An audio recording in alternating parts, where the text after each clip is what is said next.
One of the most common problems that we often encounter when calculating percentage change is when the old value is negative. According to the common formula, we would calculate percentage change by taking the new value, minusing it from the old value, taking that result and dividing it by the old value. When we do that with a negative value as the old value, we end up with an incorrect percentage change calculation, either because it is the wrong sign or it's outright the wrong number. Here we can illustrate that.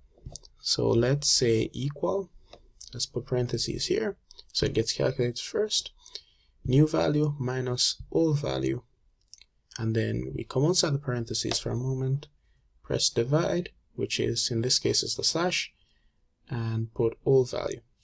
In this case, we end up with a negative 120%, which is not specifically true. We're moving from a negative profit year, where we lost money, to a profit year, so our percentage change should be a positive value. An approach to circumvent this, and it's generally the approach from my investigations, is to do something like this.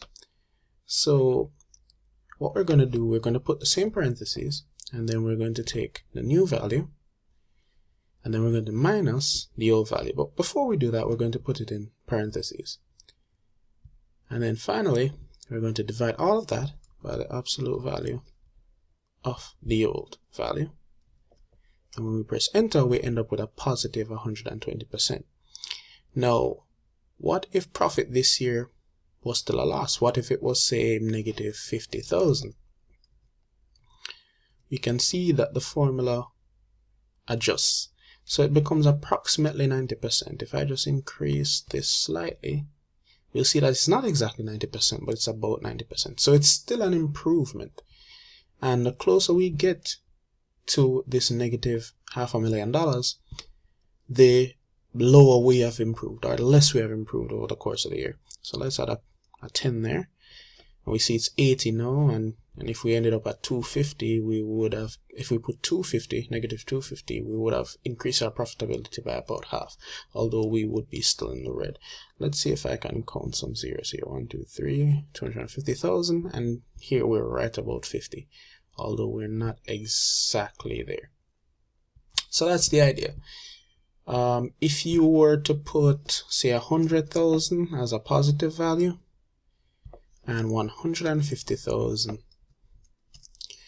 we still get 50%. So the function still works. So in general, this implementation is much better for calculating percentage change, as it goes and factors in these negative old value situations. As a quick side note, just remember that any value, let's say this was 0, profit this year was 0 from 100,000, we would automatically get 100% improvement, because any value moving from itself to a 0 is 100% change. And intuitively we can understand this. In any situation where the profit last year is 100% as well, so the old value is not 100% rather, but 0, then the same result would occur.